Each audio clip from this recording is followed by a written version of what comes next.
Sous le crépitement des armes, des rebelles maliens dans le nord du pays. Dernière démonstration de force en date des indépendantistes ce samedi.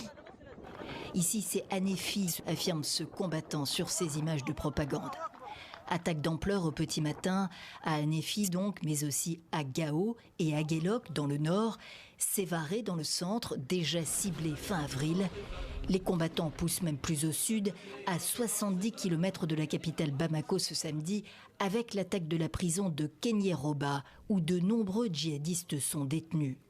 Une offensive coordonnée, quelques semaines seulement après la prise de Kidal, fin avril. Ville stratégique, jusque-là encore sous contrôle de l'armée malienne.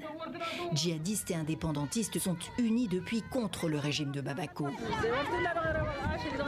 Face à cette situation, communiqué officiel de l'armée. L'état-major évoque des tentatives d'attaques terroristes et la mort de terroristes à Sévaré et Gao. Un communiqué qui masque mal la défiance, qui continue à s'étendre sur le territoire malien, malgré les opérations de contre-offensive mises en avant et invérifiables sur le terrain. Pour les militaires au pouvoir à Bamako, c'est un échec. Le recours aux mercenaires russes de l'organisation Wagner, rebaptisée Afrika Korps, n'a pas permis de ramener l'ordre et la sécurité. Alors, de nouvelles attaques, on l'a compris. Allons plus loin ce soir avec Serge Daniel, notre correspondant au Sahel. Bonsoir Serge. Serge, des attaques coordonnées de ce type, il y en avait déjà eu à la fin du mois d'avril. L'armée a annoncé que la situation est sous contrôle, mais que sait-on de la réalité sur le terrain ce soir, Serge ?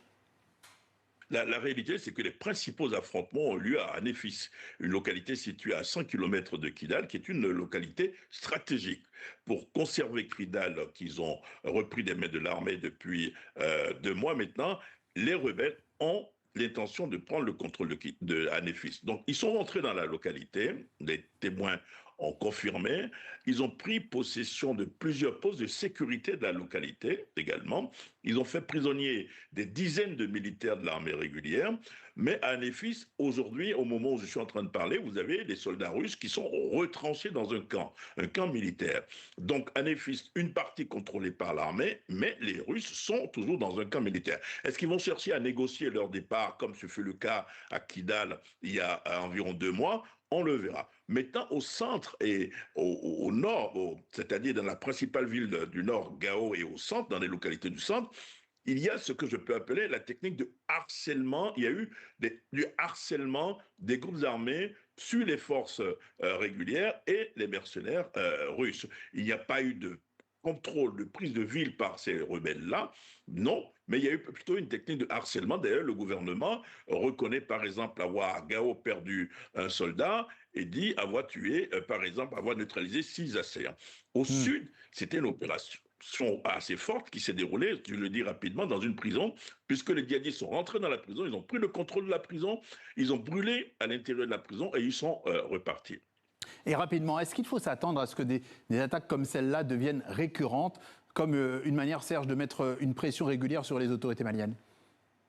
C'est évident, parce que vous constatez qu'aujourd'hui, il n'y a pas eu d'attaque de la localité de Bamako, ni de celle de la ville garnison de Gati. Donc l'objectif aujourd'hui n'était pas de faire tomber le gouvernement, mais donc il faut s'attendre, puisque rebelles, indépendantistes et djihadistes se sont partagés les rôles, le Grand Nord pour les rebelles, le centre et le sud pour les djihadistes. Donc il faut s'attendre à de nombreuses attaques, probablement dans les jours, les semaines qui arrivent. Voilà. Précision de Serge Daniel, notre correspondant au Sahel.